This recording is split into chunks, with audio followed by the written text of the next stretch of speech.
जय हिंद बच्चों। Good morning to all. आज हम लोग मैथ्स के एक बहुत ही इंटरेस्टिंग टॉपिक का डिस्कस करेंगे।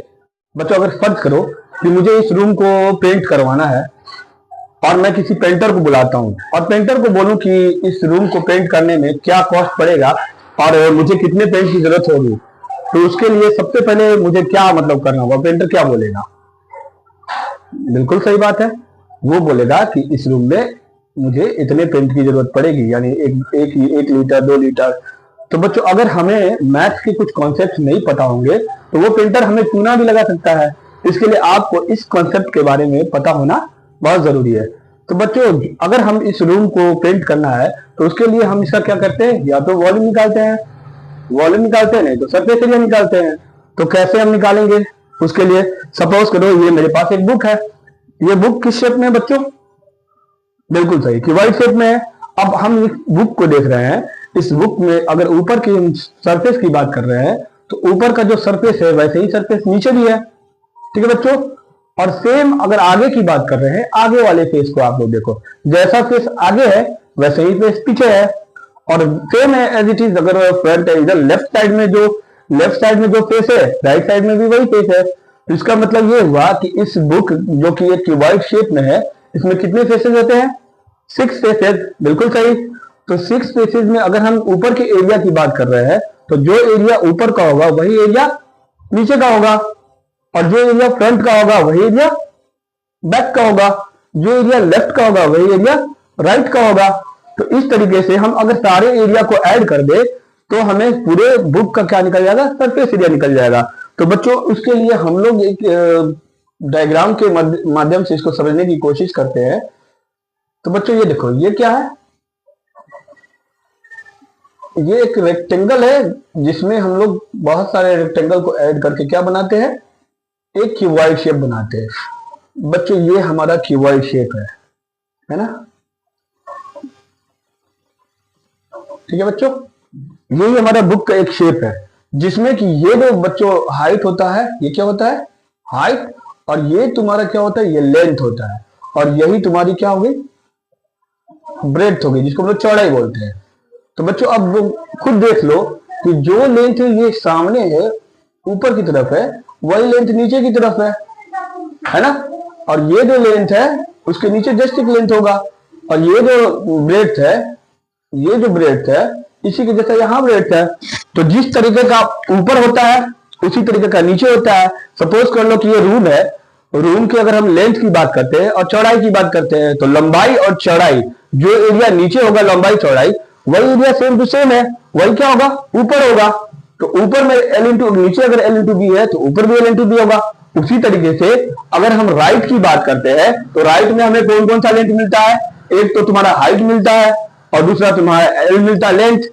तो अगर हम इस राइट की एरिया की बात करें, राइट वाले साइड की, तो राइट का क्या होगा? L इंटू एच होगा।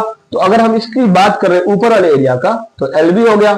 अगर राइट के एरिया का बात करेंगे तो क्या हो जाएगा? जैसे ऊपर एरिया वैसे ही नीचे एरिया। तो वो एक एल भी ऊपर है तो दूसरा एल भी क्या होगा? नीचे होगा। सेम राइट के एरिया की बात कर रहे हैं, राइट में कौन सा एरिया है? एल इंटू एच, एक लेंथ है एक हाइट है। तो अगर राइट के एरिया एल इंटू एच है तो लेफ्ट का भी एरिया तो एल इंटू एच होगा, क्योंकि जैसा राइट है वैसे ही लेफ्ट है। तो इसका भी एरिया क्या होगा? एल एच हो जाएगा। सेम उसी तरीके से अब हम बात करते हैं आगे के एरिया का। तो आगे में क्या मिलता है बच्चों? एक चौड़ाई मिलता है और एक ऊंचाई मिलता है, यानी बी और एच। तो अगर सामने के एरिया की बात करूं तो क्या मिलेगा मुझे? एक बी एच मिलेगा, है ना? तो जैसे आगे एरिया मिलेगा वैसे ही पीछे एरिया मिलेगा। तो अगर ये इस एरिया की बात करें, यहाँ पे ये बी हो गया और यहाँ है हो गया एच, तो यहाँ पे क्या हो जाएगा? बी एच हो जाएगा। अब टोटल एरिया को हम क्या करेंगे? ऐड कर देंगे। तो देखो बच्चों, ये 2 एल बी हो गया और एल एच और एल एच क्या हो जाएगा? 2 एल एच हो गया। और बी एच और बी एच क्या हो जाएगा? 2 बी एच हो जाएगा। इस तरीके से हमारा क्या निकल जाएगा? Surface area of cuboid. ये क्या निकलता है बच्चों?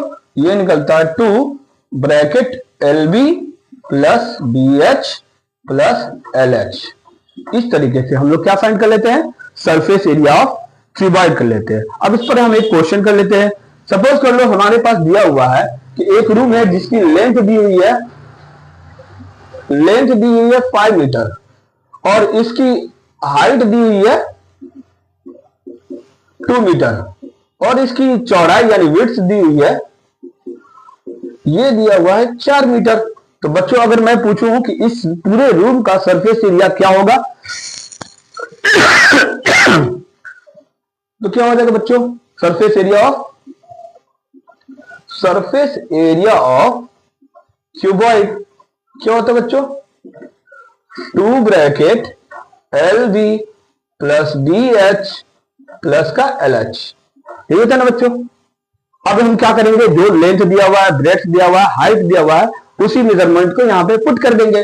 तो पुट करने के बाद क्या आएगा, 2L की जगह पे हम लोग 5 पुट करेंगे, B की जगह पे हम लोग 4 पुट करेंगे, प्लस B की जगह पे हम लोग 4 पुट करेंगे और H की जगह पे 2 पुट करेंगे, प्लस L की जगह पे 5 पुट करेंगे और H की जगह पे 2 पुट करेंगे। अब हम इसको कैलकुलेट करके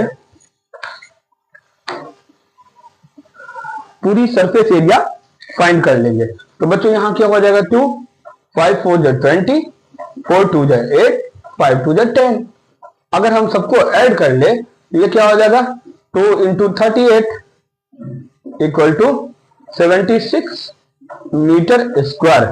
तो इस तरीके से हम क्या फाइंड कर लेंगे, इस रूम का टोटल सरफेस एरिया फाइंड कर लेंगे। हाँ तो बच्चों उनसे हम लोग आगे समझ लेंगे। और एक और चीज, अगर मान लो सिर्फ मुझे 4 दीवार को पेंट करने के लिए कहा गया कि सिर्फ 4 दीवार को पेंट करना है, तो उस कंसेप्ट में, उस कंडीशन में हम लोग क्या मतलब एरिया निकालेंगे, तो उस कंडीशन में ऊपर वाले एरिया को और नीचे वाले एरिया को क्या करेंगे, हटा देंगे। तो ऊपर वाला एरिया क्या होगा बच्चों, L×B, बिल्कुल राइट। तो जो ऊपर एरिया होगा वही नीचे होगा, इसी दोनों को क्या करना है, टोटल सरफेस एरिया में से हटा देना है। तो बच्चों हम लोग क्या जानते हैं कि किसी क्यूबॉइड का टोटल सरफेस एरिया क्या होता है, ये होता है 2 into LB plus BH plus LH। तो बच्चों हम क्या बता रहे थे कि अगर हमको 4 दीवार का एरिया निकालना है तो ऊपर का एरिया और नीचे का एरिया को क्या करेंगे, हटा देंगे। ऊपर का एरिया क्या होगा, LB होगा और नीचे का भी एरिया LB होगा, यानी हमको 2LB को माइनस कर देना है। ओके, 2LB को क्या करना है, टोटल सरफेस एरिया में से माइनस कर देना है। तो टोटल सरफेस एरिया क्या होता है बच्चों, 2LB होता है, 2BH होता है और 2LH होता है और माइनस 2LB करेंगे। तो यहां बच्चों ये देखो कि 2LB और 2LB ये क्या हो गया, माइनस हो गया। तो बचा क्या, मेरे पास बचा 2BH प्लस 2LH। क्लियर है? अब यहां आप लोग ध्यान दो बच्चों, यहां पे 2H दोनों में कॉमन आ रहा है, तो हम क्या कर लेंगे, 2H कॉमन ले लेंगे। तो बचेगा क्या, यहाँ पे B प्लस L बचेगा। इसका मतलब, तो इसको हम लोग क्या बोलते हैं, लेटरल सरफेस एरिया बोलते हैं। तो लेटरल सरफेस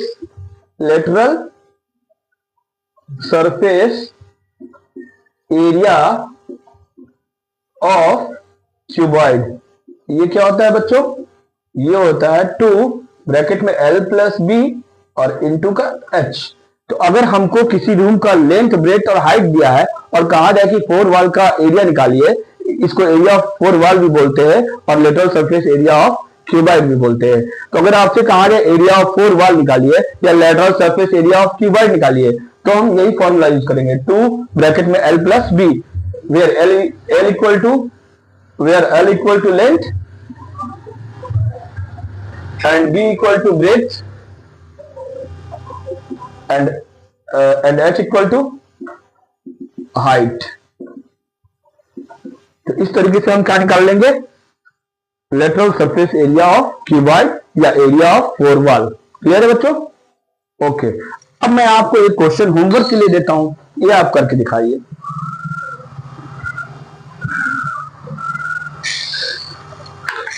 क्वेश्चन है, if the length, breadth and height of a cuboid are 10 centimeter, 7 centimeter and 3 centimeter respectively,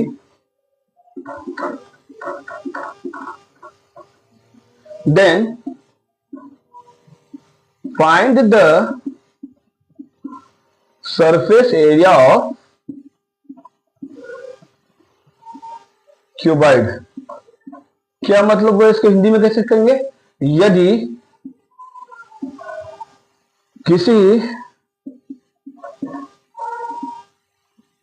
किसी घनाभ की लंबाई, चौड़ाई और ऊंचाई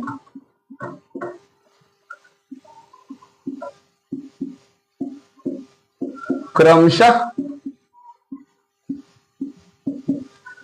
10 सेंटीमीटर, 7 सेंटीमीटर और 3 सेंटीमीटर हो, तो उस घनाभ का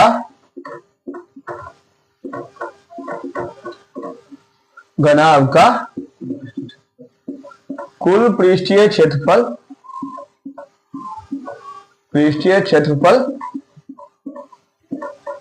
कितना होगा? ये आपका होमवर्क है। तो बच्चों आज के लिए बस इतना ही। हम लोग फिर नेक्स्ट क्लास में मिलते हैं। धन्यवाद।